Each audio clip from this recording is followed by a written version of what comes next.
my little Margie. I've been both mother and father to her since she was born. She's grown up now, and you think my job's all done, eh? Well, that's what you think. When she was little, I could spank her and make her mind me. I had control over her. I made her eat her spinach, no candy before meals. And when she disobeyed, I took her roller skates away for a week.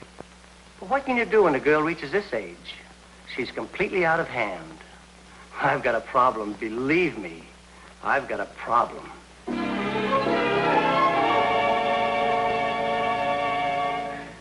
That's my father. I've raised him from childhood. That is, my childhood. He's nearly 50 now, and you'd think he'd settle down, wouldn't you? Well, that's what you think. Today, he looks better in shorts on a tennis court than fellas 25. Girls wink at him, and what's worse, he winks back at them. I want a nice, old, comfortable father. I try to look after him, but he just won't settle down. I've got a problem, believe me, I've got a problem.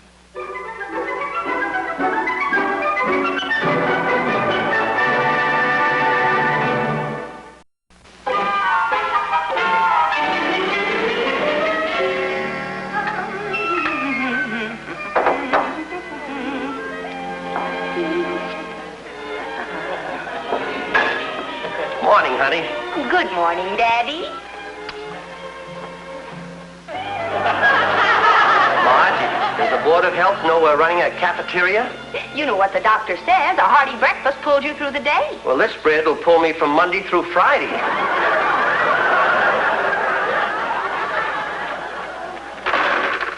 Well, what's that for? Happy weekend, Daddy. Margie, you're not fooling your old pappy. What's behind all this? You better eat your waffles while they're hot. Are you up to one of your old tricks? What kind of jelly would you like? We have honey, strawberry, raspberry, Well, cherry, are you? orange, lemon, and lime. Margie, stop that. Oh. Here's the morning paper, Dad. Shall I open it to the sports or the financial page? But I thought you said you... never mind what you thought. If you want to read the paper at breakfast, it's perfectly all right with me. Well, maybe a peek at the utilities. Here's a piece of toast. But you said I made noise when I ate toast. Let me butter it for you. What? Well, the butter's kind of hard, and I wouldn't want you to strain yourself. Margie, are you feeling all right? I feel wonderful, perfectly wonderful. And I was just thinking how perfect it would be if you would take me with you to Mexico. Take back your toast. Okay. Hey, that's my breakfast. It's a drugstore for you. Margie, this is one time your tricks won't work. Once and for all, I absolutely, positively, irrevocably, and irrefutably refuse to take you with me to Mexico. No? No. I just hate a man who won't say what he means. Oh, Margie, be reasonable. I'll only be gone a couple of days. I'll be back before you know it. Dad, I'm surprised at you. You're willing to leave your little Margie alone and defenseless on the great big island of Manhattan, surrounded by 4,126,032 men. You've been living with those odds for 21 years, and what have you got to show for it? Freddie. Oh, yes, but you've been here to protect me. You know how the old saying goes, when the cat's away, the mice will play. I don't follow you. But I tell you, Sam, this is the greatest stunt of all. Your picture will make the front page of every paper in the country. Come in? Look, Sam, I guarantee you this stunt is surefire. Now, this is what you do. You go up to the top of the Empire State Building at lunch hour, and at exactly 1 o'clock, you jump. Now, of course, you don't really jump. I'll get up there in the nick of time, and I'll stop you. Don't worry, Sam. I'll be there. Well, what can I do for you? You're not small enough to go over Niagara in a barrel. You don't look strong enough to swim the English Channel, and obviously you're not cut out for flagpole sitting. Well, thank you. I think. My name is Margie Albright, and I'm in need of your services. Well, I know just what you need. Now, you sit down there. Now, cross your legs. Let's see. Yes, that's fine. Just a little bit more cheesecake, and you'll look perfect. Now, just a minute, Mr. Grant. As long as you've started running up a bill, you might as well call me by my first name. E? The initials just the front. Everybody calls me Tommy. All right, Tommy. I don't think you understand the kind of publicity I want. You see, I'm anxious to make my father think I'm painting the town with the most romantic, exciting, and notorious bachelor. Well, it shouldn't be any problem for you. You don't get it. I want to be seen at nightclubs, parties, and shows, but I don't want to go. And I want this man to send me flowers, candy, and expensive gifts so my father will worry and take me to Mexico. Oh, you'd like your father to think that you were mixed up with a wolf. That's right. Now, Dad's leaving in a couple of days. Do you think you can put it across? Me and the imaginary wolf? You just leave everything to me. After tonight, your father will be calling you Little Red Riding Hood. Good. Now, if the scheme works, Tommy, I'll double this. And don't worry about the flowers and gifts. I'll pay all the expenses. What do we do first? Well, first we grab a bite of lunch. It's almost 1 o'clock. You had a 1 o'clock date on top of the Empire State Building. You were supposed to meet a man and stop him from jumping. It's too late now. I guess I'll have to meet him at the bottom.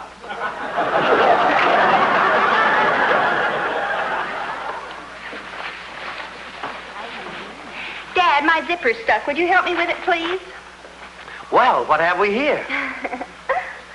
Do you think it's too, cheesy? Well, it certainly isn't he. Here, let me see that zipper. Hurry, Dad. I have a big evening planned, and I don't want to be late. There. Going out with Freddie? Uh-uh. Special date tonight? You guessed it, Dad. First we'll have dinner, then a show. Afterwards we'll go dancing. Well, honey, don't you think it would be a good idea to tell me who you're going out with? Oh, now, Dad, don't you worry. You said nothing can happen to your little Margie. Bye.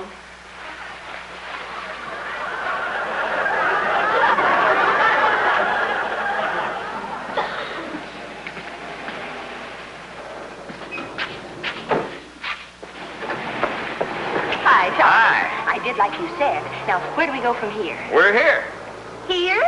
That's right. While we watch a double feature, your old man will read in the paper tomorrow that you were seen in all the night spots in the company of that bon vivant, that handsome rich man about town, Tex Malloy. Our imaginary wolf? Right. Now, here's the deal. He's a millionaire Texas oil man, see? He's got 5,000 oil wells that just pump, pump, pump, and he's got almost as many girlfriends. Now, this is what we're going to do.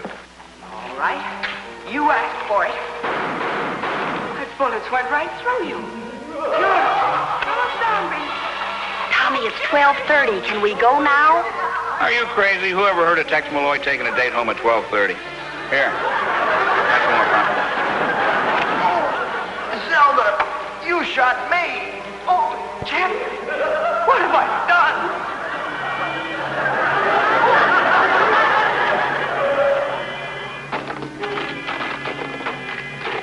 Tommy, it's 3 o'clock.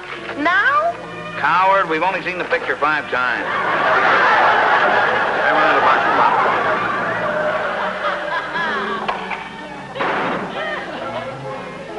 What are you doing that for? Popcorn's coming out of my ears.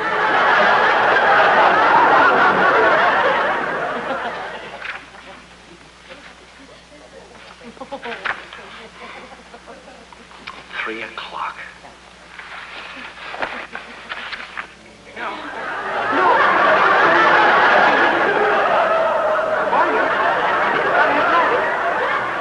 Hey, it's 4 o'clock. We can go home now. Oh, no. I'm not leaving till we get to the part we came in on. Let's go, comedian. What are you doing? Now remember, when you get home, make sure your dad sees you. Just getting in at this hour should start an uproar, but when he gets a load of what I got planned for tomorrow...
Good night, darling.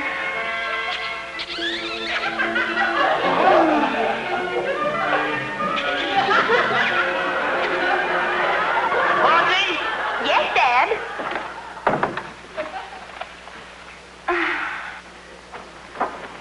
Hi, Dad. What do you mean by coming home at 4:30 in the morning? Oh, is it 4:30? Yes, it is, and I want to know who you were out with. Oh, he was wonderful. Young lady, you and I are going to have a man-to-man talk.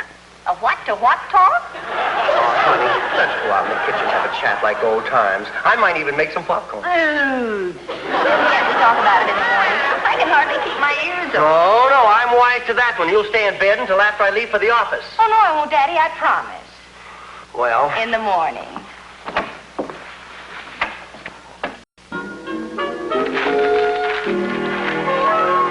Tex Malloy, young eligible millionaire oil man, is in town on one of his business trips. However, if the lovely Margie Albright, the girl Tex squired around town last night, is any indication, it would seem that Tex is here on pleasure. Margie, come in here. What is it, Dad? I want to know about this Tex Malloy. After the way you acted last night, I think I'm entitled to an explanation. You certainly are. I certainly am. You certainly are. I certainly am. You certainly are. Never mind that. Isn't there something that you have to say to me? Yes, Daddy. I think you're entitled to an explanation. I certainly am. You certainly are. Now, cut that out. I asked you a civil question. I didn't want to start a civil war. That's the doorbell. It certainly is.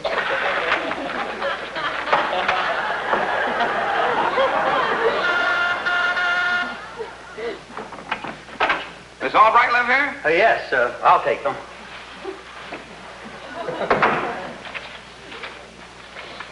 Oh, how beautiful. I'll take it. Isn't it cute? The eyes of Tex are upon you. Signed Tex. Shouldn't have closed the door, Mac. Just put them in the living room.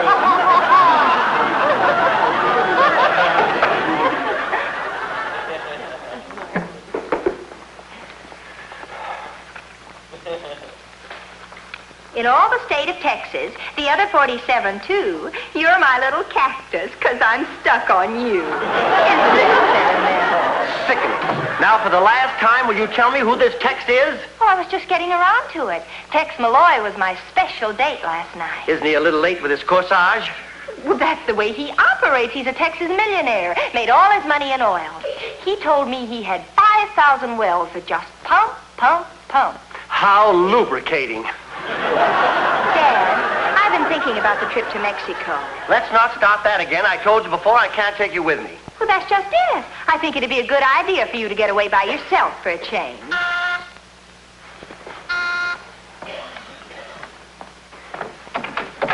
Oh, it's you again. Yeah, I could say the same thing.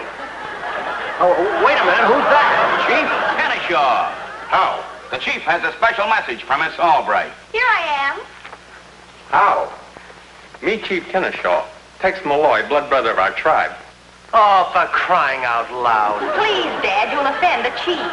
Thank you, my blood father. Dad, I didn't finish what I was saying about Mexico. I thought you just agreed that I should go alone. I did. Well, then why are you bringing it up again? Well, it's just that you're leaving Thursday, and I want to ask you one question. Yes? Why don't you leave tomorrow? I almost forgot. Tex sent along some flowers for you, too. And a special message. All the way from Texas, over land and over water, I send along this cactus, 'cause I'm stuck on your daughter. Wasn't that sweet of Tex? Sending you something, too. I won't even discuss it.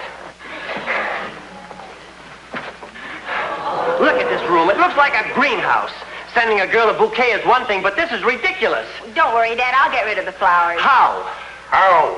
That makes two of us.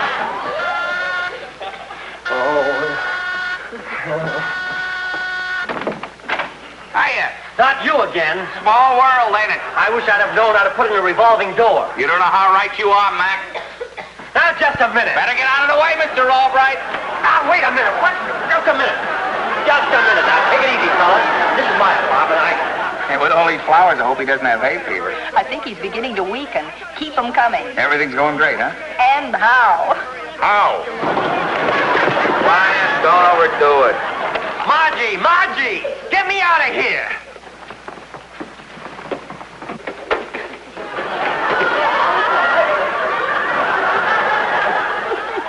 Stop laughing. Open the door. It might be a gardener. Come in.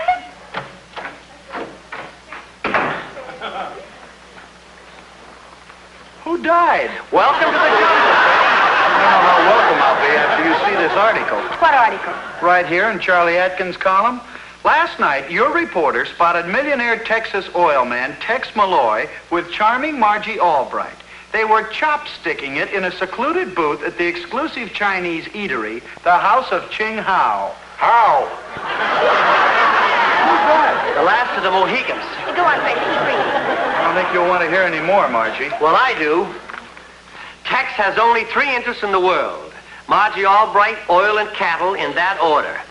And take it from Charlie, it won't be long before this newest filly in Tex Malloy's corral will be wearing the TM brand. I've heard enough. Margie, I don't want you seeing this Malloy anymore. Oh, Dad, don't be silly. Mr. Albright, as a red-blooded American man defending the woman he loves, I agree with you. I am at your beck and call, ready and willing to do anything you say, Mr. Albright. What would you like me to do first? Shut up!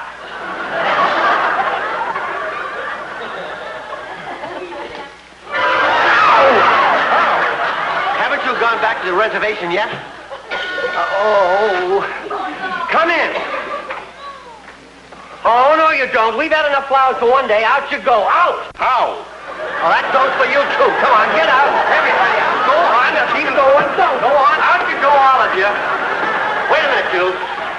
Why can I get a hold of this Tex Malloy? I have a few things I want to say to him. Why ask me? I'm only a messenger boy. Does this give you any kind of a message? I only deliver flowers, that's all. Here. Have a bouquet. Look, Mac, meet me at this address in an hour.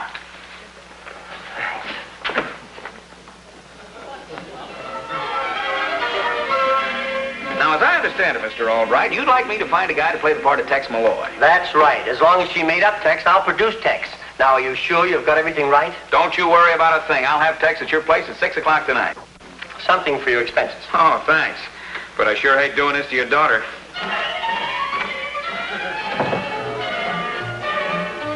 How's my baby? Hi, Dad. Getting all spruced up, eh? Going out? Uh-huh. With Tex. Oh, darn it, I meant to tell you. He called up just before you came home. Who? A Tex. Tex? Yes, he said he'd be around to pick you up at 6. At 6?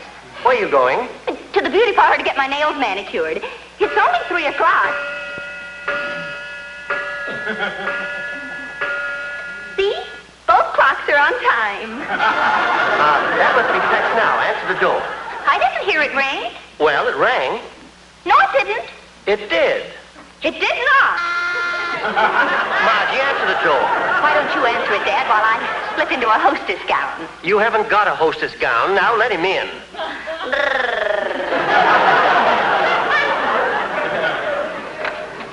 Howdy, Margie. Hi, Dave, Joe, Pete, Bob, Al, Tom, Dick, Harry, Try Tex, my little prairie flower.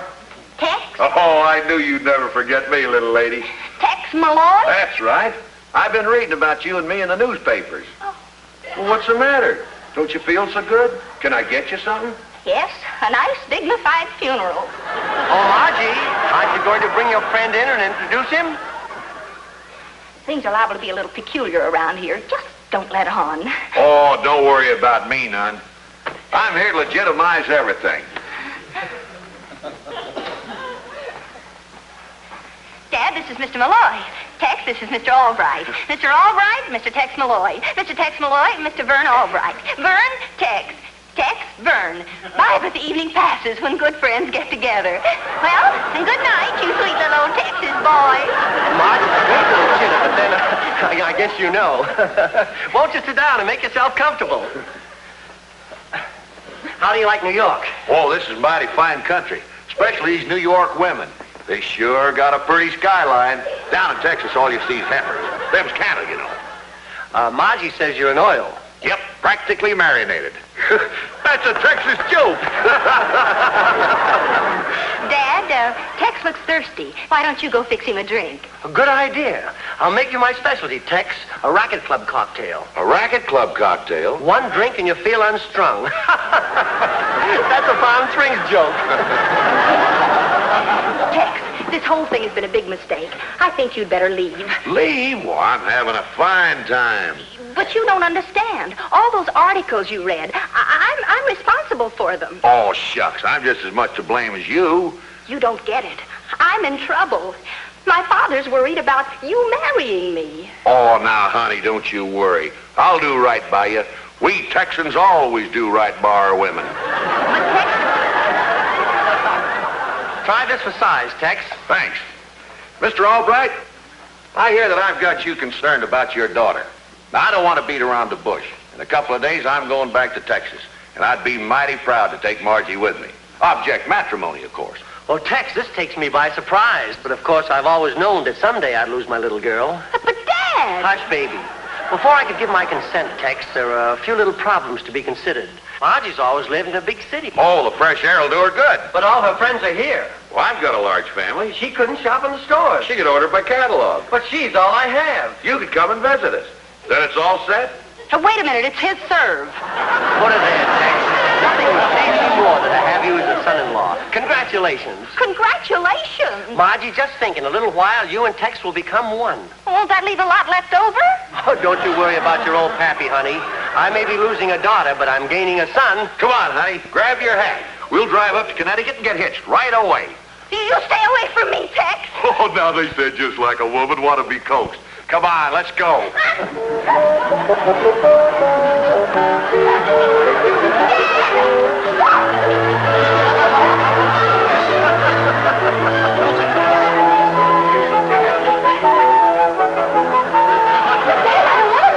Honey, you've got to stop being so fickle. You don't understand.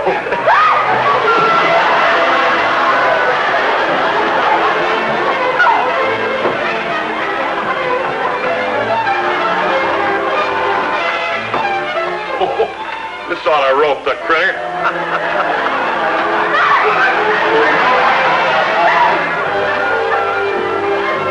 Which way she go, partner? That away.